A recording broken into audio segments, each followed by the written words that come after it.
Bismillahirrahmanirrahim.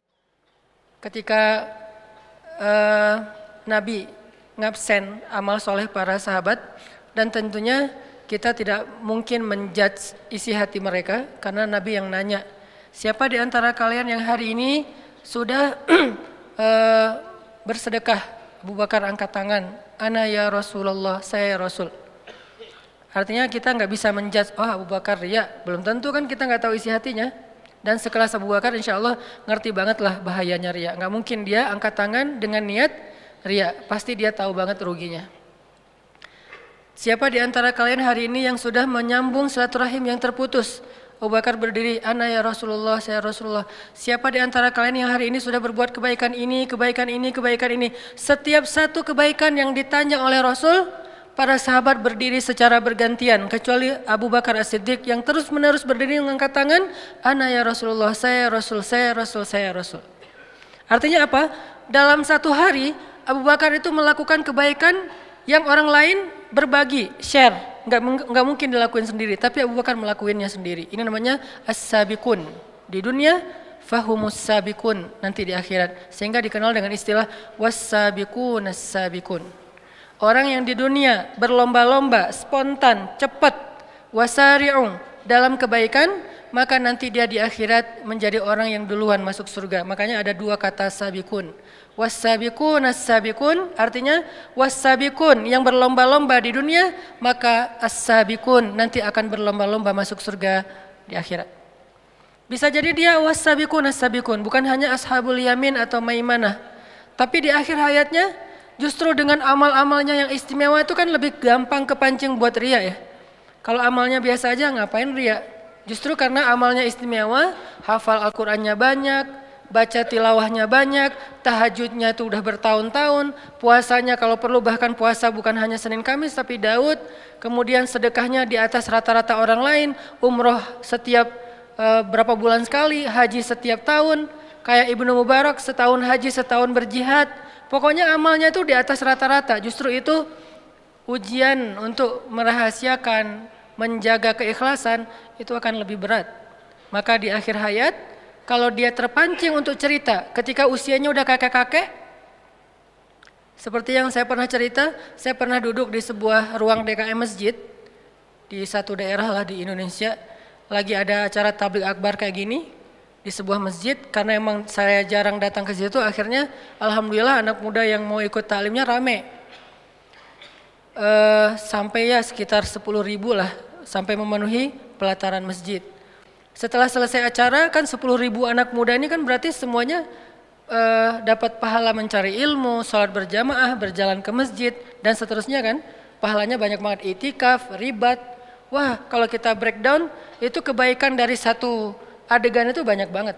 Adegannya cuma satu, ke masjid, duduk dengerin taklim, tapi kebaikannya bisa banyak.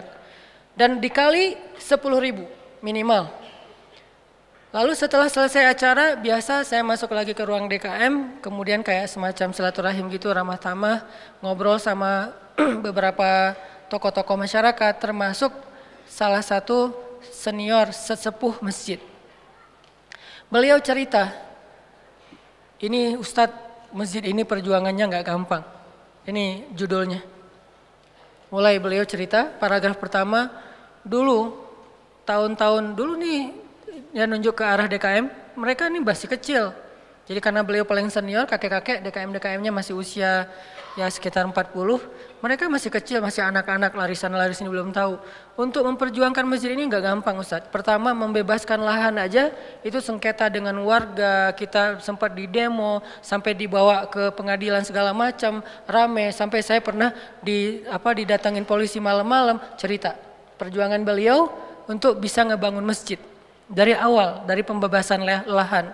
Kemudian lahan udah dapat, kemudian bikin IMB, bikin masjid, itu nyari funding untuk mendirikan masjid itu juga gak gampang. Saya juga jual tanah Ustadz demi bisa ngedirin masjid, cuman gak cukup, cuman bisa untuk mihrab. Jadi mihrab ini tanah saya dulu. Saya jual tanah, saya bangun di seukuran mihrab, ya kurang lebih bisa untuk orang sholat 50 orang. Kemudian kita funding ke teman-teman, ke warga segala macam, sampai berdiri masjid. Tapi masih sepi. Akhirnya saya bikin yayasan, itu ADRT yayasan saya yang bikin. Terus macam-macam dia cerita, alhamdulillah sekarang masjidnya ramai. Tapi saya nggak mau menjudge ya, saya hanya ngasih contoh, makanya saya nggak nyebutin tempat, nama dan seterusnya. Yang jelas, bagaimana kalau beliau menceritakan ini, di awal niatnya adalah pengen sharing. Pengen ya namanya orang berbagi pengalaman ya. Tapi tiba-tiba datang setan di tengah yuwaswis. Ya memang kamu nih hebat, kamu yang berjasa apa segala macam, yuwaswisu fi sudurin nas. Tiba-tiba dan salah saya waktu itu, saya kayak ngangguk-ngangguk terus kayak terkesima gitu, muji. Pas saya muji beliau jadi semakin semangat kan menceritakan. Makin dipuji makin semangat. Dan saya nggak tahu, yang jelas beliau yang lebih tahu dengan Robnya. Bagaimana kalau dalam kondisi kayak gitu, kita terpancing oleh setan atas pujian orang lain kepada kita.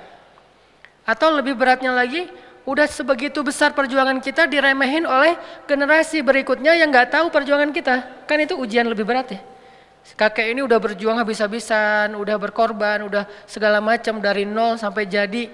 Terus sekarang pergantian pengurus yayasan, pengurus DKM, terus dalam sebuah acara rapat-rapat kayak gitu, beliau beberapa kali nggak diundang, udah nggak diwaro, udah nggak dianggap. Sesekali beliau datang walaupun nggak diundang, beliau ngomong nggak ada yang mendengarkan, nggak terlalu dianggap penting. Lalu mereka juga mengabaikan beliau. Ini gimana nih kalau kayak gitu? Akankah kita terpancing untuk cerita ke semua pengurus baru? Kalian tahu nggak masjid ini gimana sejarahnya? Mulai cerita lagi, kayak flashback lagi. Akhirnya satu persatu yang diceritain habis. Perjuangan sekian tahun yang nggak gampang pastinya berakhir dengan hanya satu cerita kecil yang menggugurkan semua pahala kebaikan-kebaikan yang Allah udah catat untuk beliau di akhirat. Ini pentingnya belajar ikhlas. Dan bisa jadi teman-teman dari sekian puluh atau mungkin ratus atau mungkin ribu amal soleh yang kita kerjain, mungkin hanya satu amal soleh kecil yang bahkan kita nggak ingat, udah lupa, yang sampai kepada Allah. Sisanya nggak sampai. Udah naik, tiba-tiba hilang. Udah naik lama, setelah beberapa tahun hilang. Cuman ada satu dua amal kecil yang bahkan kita udah lupa karena saking nggak terlalu kerennya. Tapi itu yang sampai kepada Allah Subhanahu wa taala. Makanya kata Nabi, la tahqiranna minal ma'rufi syai'ah. Janganlah kalian meremehkan amal kecil walaupun sekedar tersenyum di wajah saudara kalian ketika kalian bertemu. Walaupun sekedar tersenyum. Tersenyum riak gitu. Gua habis tersenyum loh.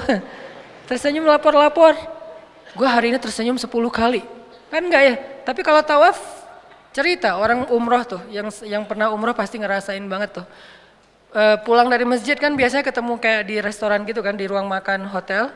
Pas lagi masuk ke ruang makan, ini nih kebiasaan jamaah umroh. Masuk ke ruang makan bukan ngelihat menu dulu, ngelihat teman saya di mana ya. Karena itu kan kayak hall gede tuh, kayak kantin besar, food court. Terus nyari teman saya di pojok mana, oh di sana tuh. Akhirnya langsung ngambil makan, duduk. Karena makan sendiri itu garing. Pengennya makan sama teman-teman. Akhirnya pas makan sama teman-teman cerita, dari mana? Baru pulang dari masjid. Ya teman-teman udah pada selesai makan, kita baru mau makan, saking telatnya. Kok telat banget sih, kita dari tadi udah selesai. Ya soalnya tadi sebelum pulang mau tawaf dulu. Standar tuh ceritanya. Habis sholat wajib, sebelum pulang tanggung daripada ngantri di gerbang masjid, mending gua tawaf aja, paling beda setengah jam, tawaf dulu. Masya Allah. Jadi hari ini udah tawaf berapa kali? Alhamdulillah udah 10 kali. Tapi kan kita nggak tahu isi hatinya. Ini balik lagi kepada diri masing-masing. Kalau dia tadi menceritakan 10 kali itu keceplosan, bukan pengen apa-apa, bahkan bukan pengen sharing. Karena ditanya jawab kan. Berapa kali? Keceplosan ngomong 10 kali. Pas udah kata 10 itu terucap, datang setan. Jadi setan itu nungguin kita. Bukankah dia ya jeri majrad dam? Dia mengalir dalam darah kita. Terus dia nungguin banget. Dia nggak akan, dia tunggu timing yang tepat teman-teman. Saking liciknya setan. Dia nggak mau goda kita di awal, lo ceritain aja, enggak. Dia tunggu, pas kita udah cerita baru dia datang. Hebatnya lo, teman-teman lo cuma baru sekali dalam sehari muncul. Atau setan nggak datang dalam benak kita, setan datang dalam benak teman kita untuk muji kita yang banyak. Dia ngomporin teman kita, lo puji dia, emang hebat, dia emang hebat. Supaya dia makin akrab sama lo dan segala macam. Akhirnya teman kita muji kebaikan dia, subhanallah, masya Allah segala macam. Akhirnya orang yang dipuji makin mulai besar kepala, mulai terbang, mulai tidak sadarkan diri. Dan besok dia kalau dia ngelakuin kebaikan itu lagi, dia akan cerita lagi, kepancing lagi untuk dipuji seperti kemarin. Kalau orang cuek dia agak kecewa gitu. Nah ini mulai goyah nih ikhlasnya. Gimana kalau kayak gini? Syukran ya Rabbi, syukran, hadaita qalbi, syukran.